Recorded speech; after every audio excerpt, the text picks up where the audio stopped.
6월 22일 새벽 예배 다 같이 사도신경 하심으로 하나님께 올려드리겠습니다. 전능하사 천지를 만드신 하나님 아버지를 내가 믿사오며 그 외아들 우리 주 예수 그리스도를 믿사오니 이는 성령으로 잉태하사 동정녀 마리아에게 나시고 본디오 빌라도에게 고난을 받으사 십자가에 못 박혀 죽으시고 장사한 지 사흘 만에 죽은 자 가운데서 다시 살아나시며 하늘에 오르사 전능하신 하나님 우편에 앉아 계시다가 저리로서 산자와 죽은 자를 심판하러 오시리라. 성령을 믿사오며 거룩한 공회와 성도가 서로 교통하는 것과 죄를 사하여 주시는 것과 몸이 다시 사는 것과 영원히 사는 것을 믿사옵나이다. 아멘. 우리 찬송가 299장입니다.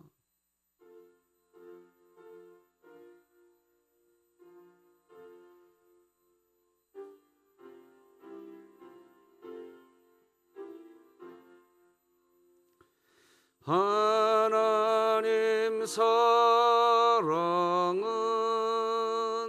온전한 참 사랑 내 맘에 부어주시사 충만케 하소서. 내 주님 참 사랑 햇빛과 같으니 그 사랑 내게 비추사 뜨겁게 하소서. 그 사랑 앞에는 풍파도 그치며 어두운 밤도 환하니 그 힘이 크도다. 하나님 사랑은 온전한 참 사랑 내 맘과 영에 채우사 새 힘을 주소서. 아멘.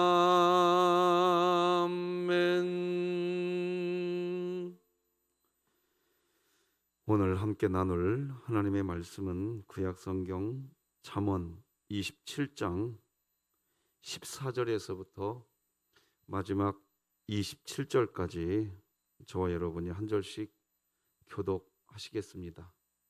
잠언 27장 14절에서 마지막 27절까지 교독하십니다. 하나님의 말씀입니다. 이른 아침에 큰 소리로 자기 이웃을 축복하면 도리어 저주같이 여기게 되리라. 다투는 여자는 비 오는 날에 이어 떨어지는 물방울이라. 그를 제어하기가 바람을 제어하는 것 같고 오른손으로 기름을 움키는 것 같으니라. 철이 철을 날카롭게 하는 것 같이 사람이 그의 친구의 얼굴을 빛나게 하느니라. 무화과 나무를 지키는 자는 그 과실을 먹고 자기 주인에게 시중드는 자는 영화를 얻느니라. 물에 비치면 얼굴이 서로 같은 것 같이 사람의 마음도 서로 비치느니라. 스올과 아바도는 만족함이 없고 사람의 눈도 만족함이 없느니라. 도가니로 은을, 풀무로 금을, 칭찬으로 사람을 단련하느니라. 미련한 자를 곡물과 함께 절구에 놓고 공의로 찌을지라도 그의 미련은 벗겨지지 아니하느니라. 내 양떼의 형편을 부지런히 살피며 내 소떼에게 마음을 두라. 대저 재물은 영원히 있지 못하나니 면류관이 어찌 대대에 있으랴. 풀을 벤 후에는 새로 움이 돋나니 산에서 꼴을 거둘 것이니라. 어린 양의 털은 내 옷이 되며 염소는 밭을 사는 값이 되며 염소의 젖은 넉넉하여 너와 내 집의 음식이 되며 내 여종의 먹을 것이 되느니라. 아멘. 자, 오늘 같이 또 한번 외쳐보십시다. 하나님의 말씀이 시작. 하나님의 말씀이 나를 신방하게 하라. 이 또한 지나가리라. 아멘. 자, 시편 말씀 시작. 내 영혼아, 네가 어찌하여 낙심하며 어찌하여 내 속에서 불안해하는가? 너는 하나님께 소망을 두라. 그가 나타나 도우심으로 말미암아 내가 여전히 찬송하리로다. 아멘. 어떤 분은 차 속에서 3분 기도 사역 감당하고 사네요. 그런 분도 계십니다. 오늘도 3분 기도 하나님과 호흡하시기 바랍니다.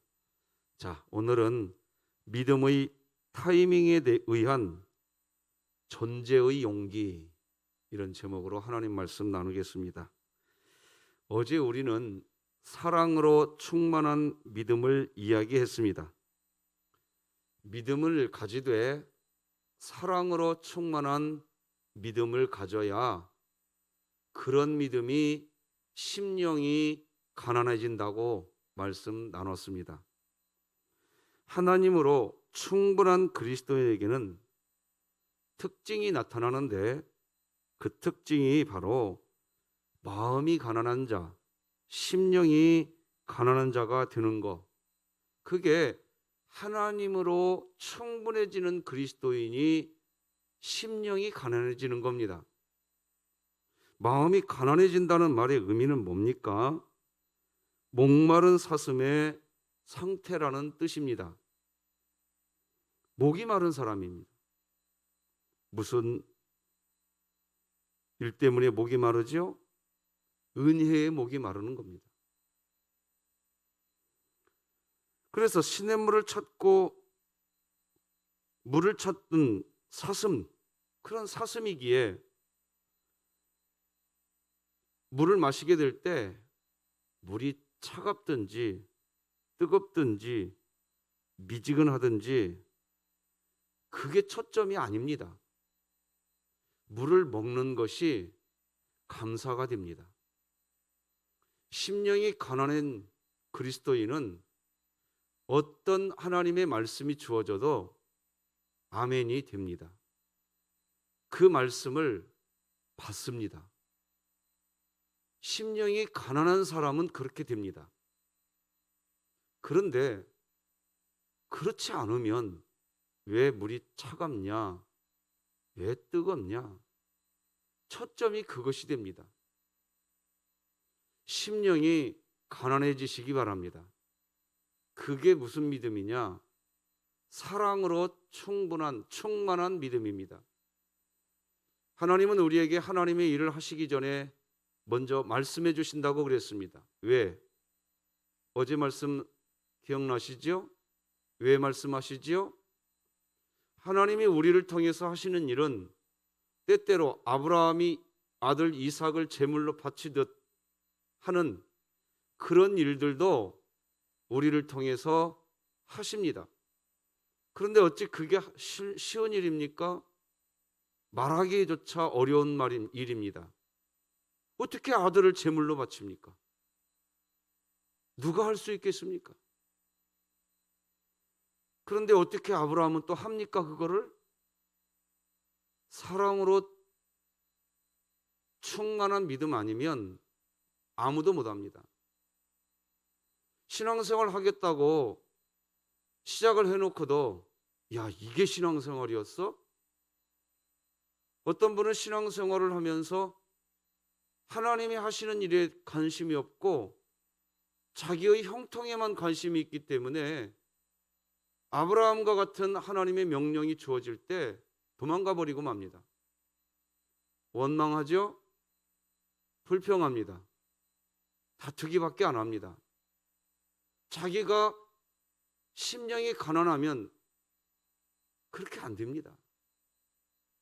하나님, 이 말씀도 감사합니다. 이게 제가 가야 할 길이라면 나는 여전히 하나님을 사랑합니다. 이게 됩니다.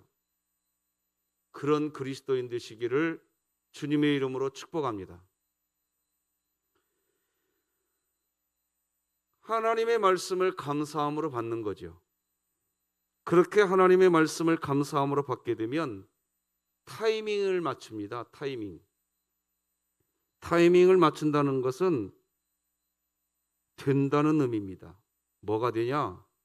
슬기로운 자가 된다는 겁니다. 슬기로운 자는 재앙 앞에서 절대 앞으로 나가지 않습니다. 나가면 재앙인데 왜 나갑니까? 그때는 숨을 뗍니다. 재앙의 기에 피해야 할 때입니다. 타이밍을 잘 맞춥니다. 잠언 27장 12절을 같이 읽겠습니다. 시작. 슬기로운 자는 재앙을 보면 숨어 피하여도 어리석은 자들은 나가다가 해를 받느니라. 타이밍을 맞추지 못하면 정말 좋은 말이고 당연히 상식이고 그게 하나도 틀린 말이 아니라 정확한 말인데 타이밍이 올바르지 않으면 욥의 친구들과 같이 삽니다. 욥의 친구들이 하는 말은 다 옳은 말입니다. 그런데 문제는 타이밍이 맞지를 않습니다. 욥의 친구들은 옳은 말을 가지고 욥의 죄를 부각시키려고만 합니다. 옳은 말은 칼과 같다는 말이 있어요. 그 칼이 어느 타이밍에 사용되느냐에 따라서 수술용 도구가 되기도 하지만 살인 병기도 됩니다. 아무리 옳은 말도 시적절해야 합니다. 분명히 옳은 말을 하는데 그 말 때문에 신앙 공동체가 세워지고 하나가 되는 게 아니라 오히려 누군가가 시험에 들고 좌절하고 상처받게 됩니다. 그런데 타이밍을 맞추지 못한 본인이 나중에 상처받습니다. 그렇게 됩니다. 그러면 왜 그렇게 옳은 말인데도 그런 타이밍을 왜 못 맞출까요? 어제 나눈 겁니다. 사랑으로 충만한 믿음이 아니라 심령이 가난하지 않기 때문에 그런 겁니다. 심령이 가난한 사람은 앞서 말씀드린 것처럼 은혜를 찾습니다. 은혜를 찾아요, 은혜를. 은혜를 구한다니까요. 심령이 가난해지면 은혜를 구한다는 게 뭔 말일까요? 은혜를 구한다는 게 도대체 뭘까요? 나 잘 되고 너 죽는 걸까요? 은혜가? 그건 은혜가 아니에요. 기독교 은혜는 나도 살고 너도 살고 하나가 되는 게 은혜예요. 나에게는 좋은 일이고 분명히 기회인데 그 기회가 저 사람에게는 죽음이래. 그게 어떻게 하나님의 은혜겠어요? 맞죠? 하나님의 은혜는 나도 살리고 저 사람도 살리는 겁니다. 욥의 친구들은 그렇지 않았어요. 자기들의 의의만 드러내려고 하니까 타이밍이 맞지를 않습니다. 친구들의 말을 들으면 들을수록 욥은 갈기갈기 찢겨집니다. 옳은 말을 하는데. 은혜를 구하기 때문에 은혜를 구하는 사람은 은혜를 구하기 때문에 은혜를 베풉니다. 옳은 말을 통해서 은혜를 나누는 거에 초점을 맞춥니다. 그리고 그 타이밍도 맞출 줄 압니다. 반면에 심령이 가난하지 않은 분, 은혜를 갈망하지 않기에 옳은 말이지만 은혜를 나누지를 못합니다. 분명히 그 말이 옳은 말입니다. 틀린 말이 아닙니다. 그런데 그 입이 열어지면 다툽니다. 타이밍을 못 맞춥니다. 정의를 세운다고 말하지만 자기는 정의를 위해서 그 일을 한다고 하지만 은혜를 나눠서 사람을 세우려고 하는데 초점을 맞추는 것이 아니라 본인이 옳다고 여기는 그 일을 하려고 하는 겁니다. 사람 사랑이 안 됩니다. 자기가 옳다고 여기는 그 일을 하려고 초점을 맞추기에 그 타이밍은 욥의 친구들처럼 수술용 메스가 되지 않고 살인 병기가 되는 겁니다. 이른 아침부터 여러분 이웃에게 축복을 한다고 하는데 막 이웃 사람은 아직 잠자고 있어요. 이른 아침이니까. 그런데 잠자고 있는데 축복합니다. 여러분 그건 축복이 아니라 저주일 수 있어요. 그렇지 않겠습니까? 그게 오늘 본문 14절입니다. 타이밍을 못 맞춰요. 같이 읽어볼까요? 시작. 이른 아침에 큰 소리로 자기 이웃을 축복하면 도리어 저주같이 여기게 되리라. 자기가 하고 싶은 일만 하니까 축복의 말인데도 저주가 되는 거예요. 그러니까 심령이 가난한 그리스도인, 은혜를 사모하는 그리스도인, 그게 우선입니다. 그게 교회에 오는 우선이 되시기 바랍니다. 내가 은혜를 사모하고 있는지,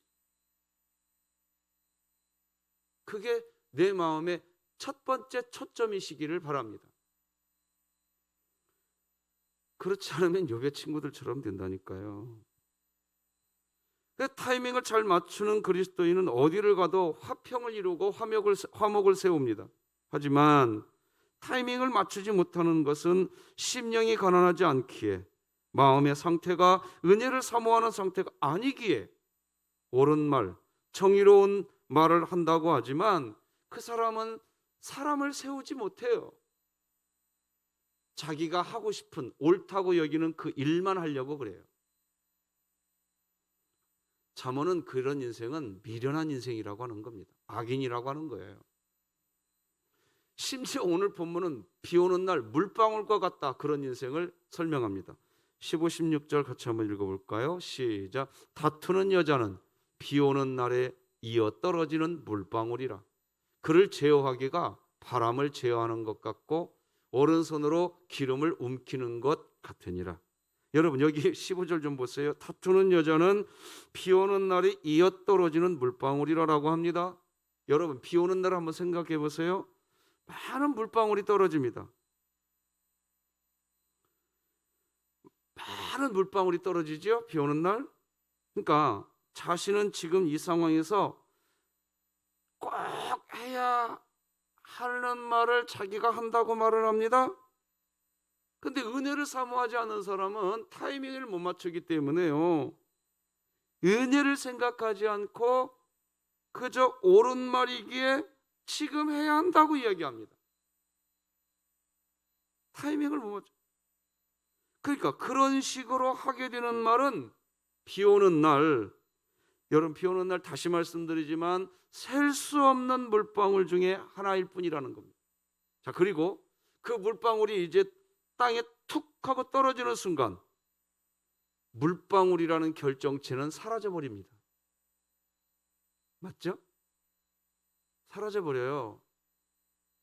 그 물방울은 없어요. 다 섞어져 버려요 이제. 그러니까 그 말을 했던 게 기억도 안 나는 겁니다. 그런데도 타이밍을 못 맞추고 그 물방울만 특별하다고 떨어집니다. 근데 다른 물방울이 또 떨어지고 있는 거예요. 떨어지고 나면 아무것도 안 남아요. 아무것도 안 남는다고요. 다투는 사람은 그렇게 된다는 거죠. 자기가 옳은 말을 하고 있는 것 같지만 그냥 무리일 뿐입니다. 오늘 본문 16절까지는 그래서 사람을 의식해서 사람에게 연연해지고 사람의 칭찬에 목말라 하는 상태는 어제 말씀과 연관해서 보면 그게 심령이 가난하지 않은 사람은 사람에게 초점이, 그래서 사람에게 칭찬받으려고 그래요. 하나님에게 칭찬받으려고 하는 데는 옳은 말이라고 정의를 세우겠다고 일을 하지만 신앙 공동체에서도 마찬가지예요. 하나님을 의식해서 그 일을 하려고 하는 사람은 심령이 가난해지기 때문에 사람을 세웁니다. 그런데 사람의 칭찬에 목말라져 있는 사람은 심령이 가난하지 않기 때문에 결국 자기입니다. 나. 그러니까 다투는 거예요. 슬기로운 삶, 그리스도인의 삶이 그런 슬기로운 삶을 산다는 것은 결국 그러니까 이제 관계가 중요하다는 것이죠.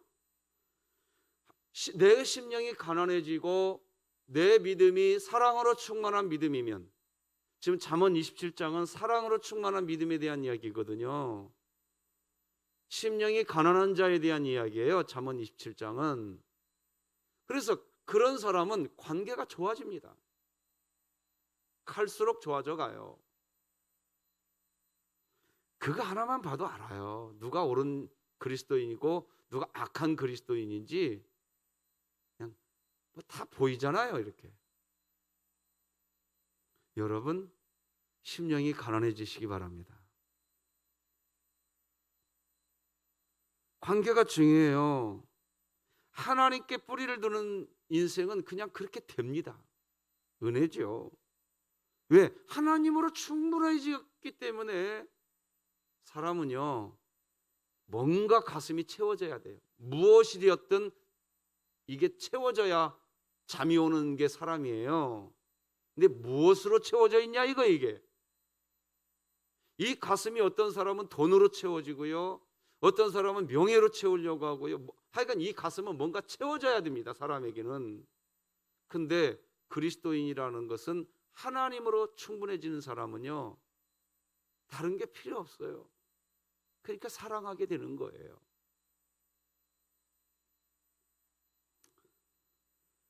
하나님으로 충분해지시기를 바랍니다. 자, 그런데 기억해야 합니다. 사람이 모인 공동체 안에는 날카로움, 갈등이 반드시 존재합니다. 항상 존재합니다. 신앙 공동체라 할지라도 미리 기억하십시오. 날카로움이 있는 공동체다. 한번 따라서 해봅시다. 신앙 공동체라 할지라도 갈등이 있는 공동체다. 아예 정의 내려놓으세요. 그렇게 정의를 해놓으세요. 아, 교회 가면 갈등이 없는 줄 알았는데 교회도 있네.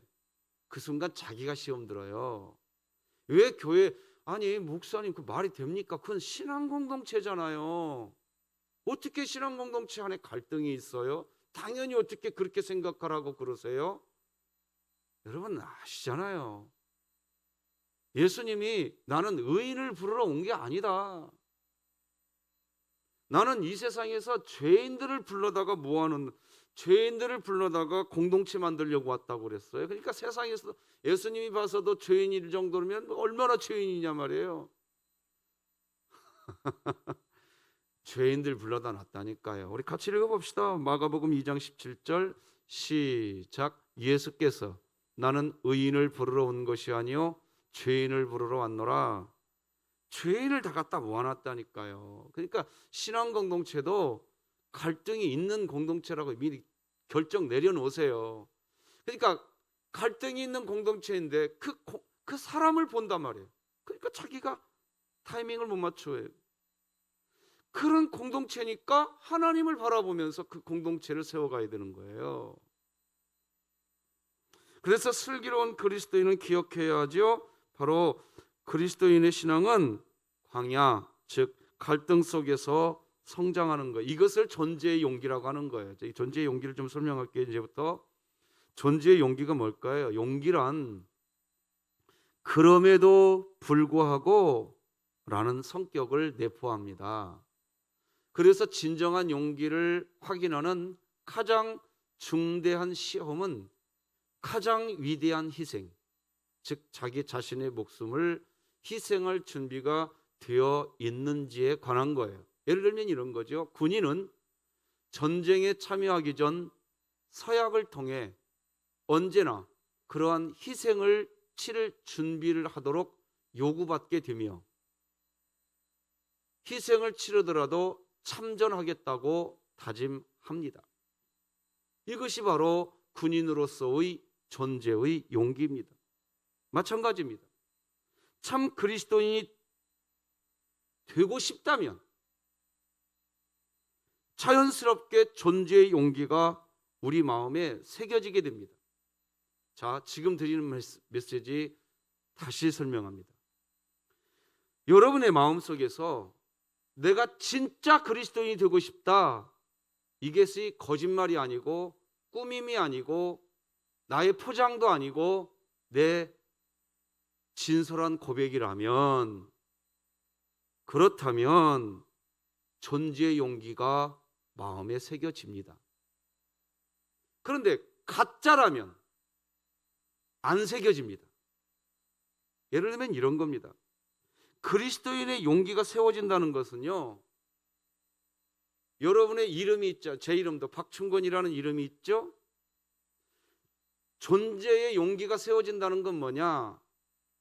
그것이 바로 그리스도인의 진짜 용기인데, 그리스도인의 진짜 용기가 뭐냐?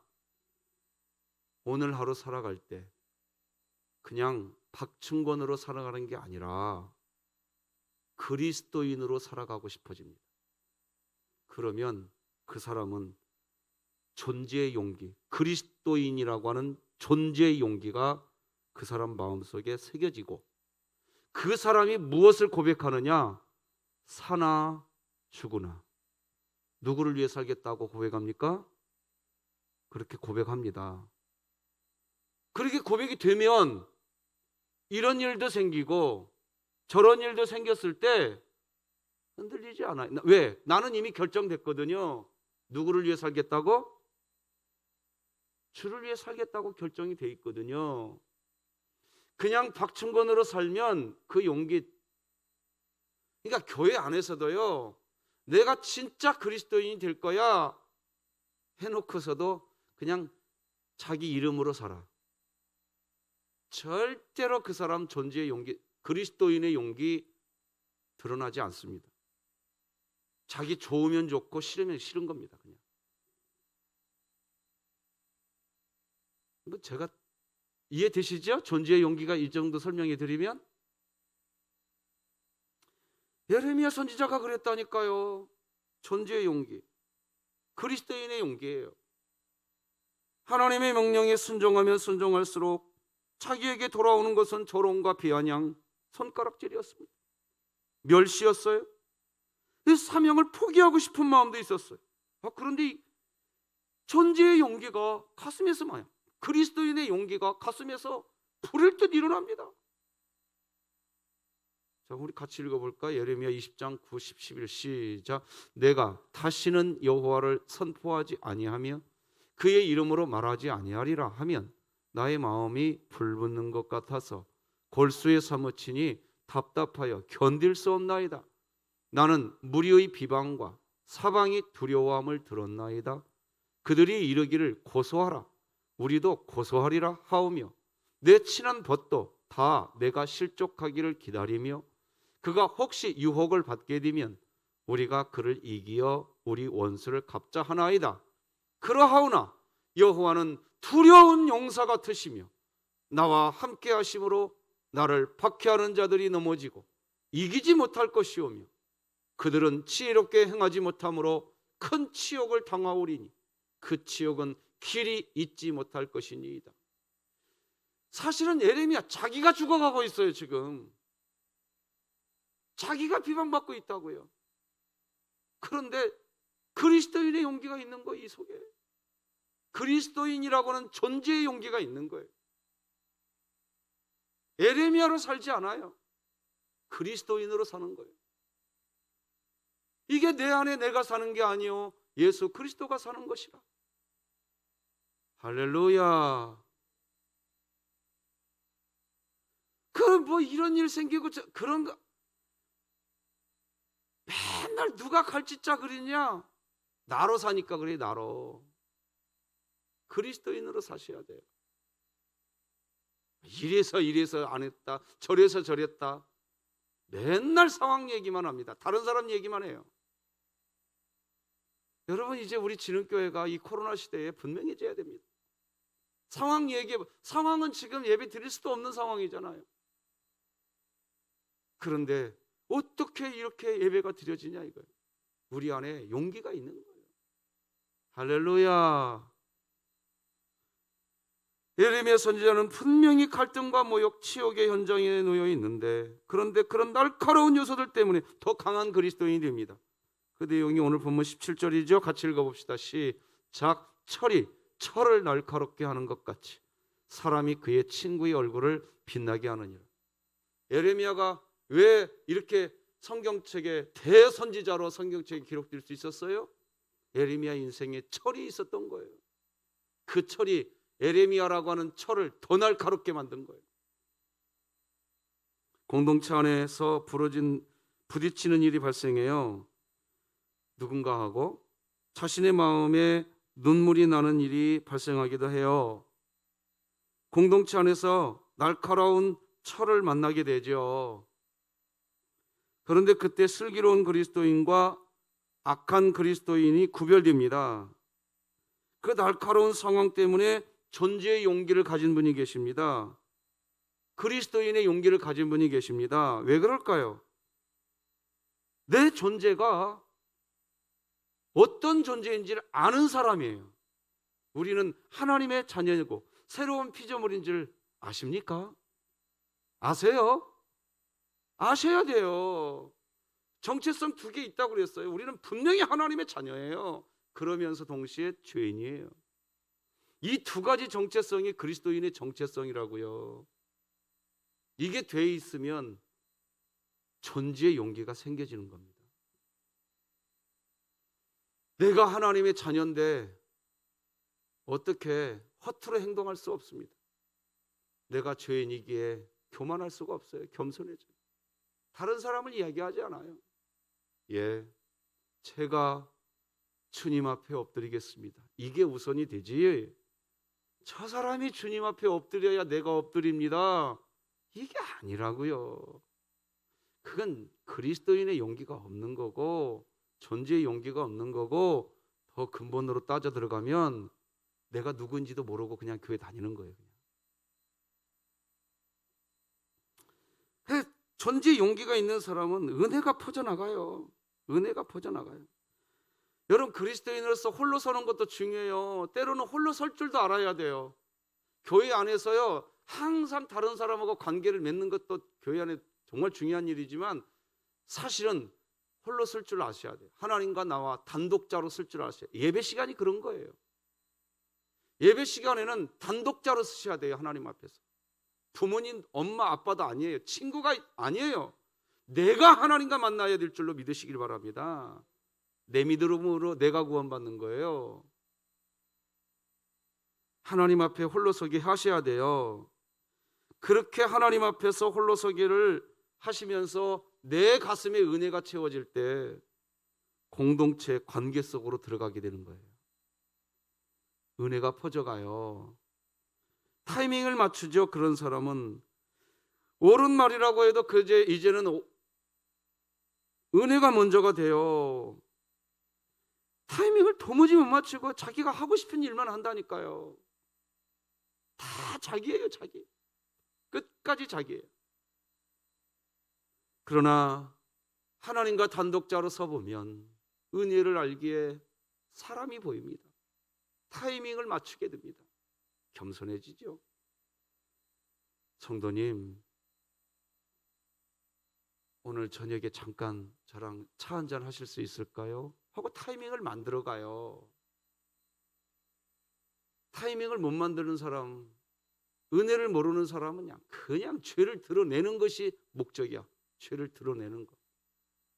그래가지고 막 대중 앞에서 떠들어. 그건 사람을 살리겠다는 게 아니에요. 그래서 타이밍을 잘 지키면 자신이 원하는 어떤 일, 어떤 성과는 늦어질 수 있다라는 것을 인정합니다. 그런 생활을 통해서 자기의 동역자를 세워가는 거예요. 자기 지체를 세워가는 거죠. 그게 18절입니다. 같이 읽겠습니다. 18절 시작. 무화과 나무를 지키는 자는 그 과실을 먹고 자기 주인에게 시중드는 자는 영화를 얻느니라. 무화과 나무를 지켜, 내 지체를 지키는 사람은 그 지체를 통한 은혜를 또 내가 누리게 되는 거예요. 그 무화과 나무를 지켜야 되는데 무화과 나무에 벌레가 있다고 무화과 나무 밑둥까지 잘라내버리는 그런 일 하지 말자는 거예요. 어떤 잘못한 것이 있을 때 그것을 밑둥처럼까지 다 잘라내버리려고 하면 안 되겠지요? 이런 말이 있습니다.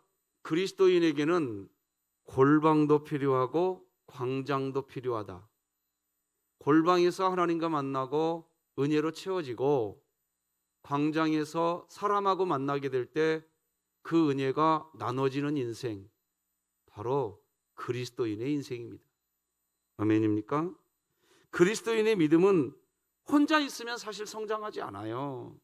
함께 할 때, 저 사람하고 함께 할 때, 내가 인내가 부족하구나. 누군가하고 함께 할 때, 내가 경청하는 마음이 좀 부족하구나. 누군가하고 함께 할 때, 내가 사람을 세우는 일에 부족하구나. 사람하고 함께 있을 때, 내가 내 말만 하기를 기뻐하고 있구나. 관계 속에서 자기를 발견하는 거예요. 그러니까 어떤 분은 그래요. 나는 그냥 내가 하나님 믿으면 되지 뭐 내가 못 오려고 교회 꼭 다녀야 돼? 독불장군이에요. 자기 자신을 절대로 여러분 오늘 19절 읽고 말씀 나눠봅시다. 19절 시작. 물에 비치면 얼굴이 서로 같은 것 같이 사람의 마음도 서로 비치는, 관계 속에서 사람과 사람이 서로를 보면서 자기를 비춰보는 거예요. 자기를. 그러니까 자기 중심적 삶을 사는 사람이 말하는 거예요. 뭐 교회 꼭 다녀야 돼요? 내가 하나님 잘 믿으면 되죠. 해보세요. 자기 자신을 발견하지 못합니다. 항상 자기가 옳습니다. 자기가 옳아요. 관계 속에서 내가 무엇이 부족한지, 내가 경청이 부족하구나, 인내가 부족하구나, 배우는 거죠. 그러면서 철이 철을 날카롭게 하는 곳, 교회는 그런 곳이에요. 그러면서 우리가 성화되어져 가는 곳이죠. 말씀 맺겠습니다. 심령이 가난한 그리스도인은 은혜를 구하는 삶을 살기에 옳은 말을 한다는 이유로 타인을 해치지 않습니다. 옳은 말이라고 해도 타인에게 은혜를 베풀 수 있는 타이밍, 그 타이밍을 찾습니다. 그렇게 할 수 있는 것은 스스로 존재의 용기가 있기 때문입니다. 그리스도인은 하나님이 자신 안에 있고 자신이 하나님 안에 있는 존재라는 것을 알게 되면 마치 군인이 전쟁터에도 용기를 가지고 출전하듯 그리스도인의 삶은 고난 앞에서 오히려 철이 철을 더 날카롭게 하는 그런 인생이 됩니다. 사랑하는 성도 여러분, 이 세상의 재물은 영원하지 않습니다. 세상의 면류관이 대대히 유지되는 게 아닙니다. 때로는 풀이 낫에 의해서 잘려난다고 해도 다시 움이 나옵니다. 산에는 다시 꽃이 핍니다. 분명히 잘려나간 것 같은데 다시 자라고 꽃을 피웁니다. 양의 털을 깎으면 안 될 것 같지만 양의 털을 깎으면 사람은 털옷을 입을 수 있고 양도 삽니다. 더 넉넉해지는 겁니다. 우리 자신을 하나님께 올려드리고 살아가는 그리스도인은 더 풍성해집니다. 우리 같이 읽고 말씀 마무리하겠습니다. 같이 읽겠습니다. 시작. 대저 재물은 영원히 있지 못하나니 면류관이 어찌 대대에 있으랴. 풀을 벤 후에는 새로 움이 돋나니 산에서 꼴을 거둘 것이니라. 어린 양의 털은 내 옷이 되며 염소는 밭을 사는 값이 되며 염소의 젖은 넉넉하여 너와 내 집의 음식이 되며 내 여종의 먹을 것이 되느니라. 아멘. 기도하십시다. 하나님 아버지, 사랑으로 충만한 믿음이 우리의 믿음이 되게 하여 주시옵소서. 그래서 정말 심령이 가난한 그리스도인 되게 하여 주시옵소서.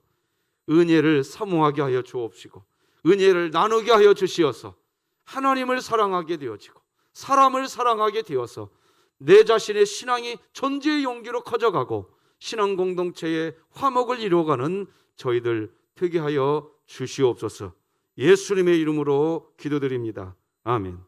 하늘에 계신 우리 아버지여, 이름이 거룩히 여김을 받으시오며 나라가 임하시오며 뜻이 하늘에서 이루어진 것 같이 땅에서도 이루어지이다. 오늘 우리에게 일용할 양식을 주시옵고 우리가 우리에게 죄 지은 자를 사하여 준 것 같이 우리 죄를 사하여 주시옵고 우리를 시험에 들게 하지 마시옵고 다만 악에서 구하시옵소서. 나라와 권세와 영광이 아버지께 영원히 있사옵나이다. 아멘.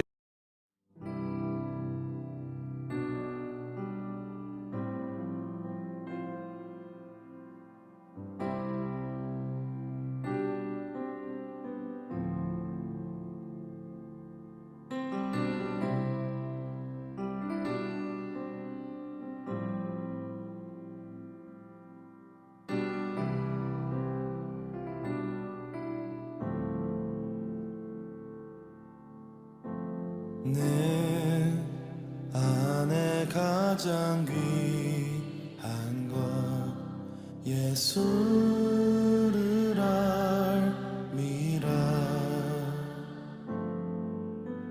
그 은보다 더 귀한 것 예수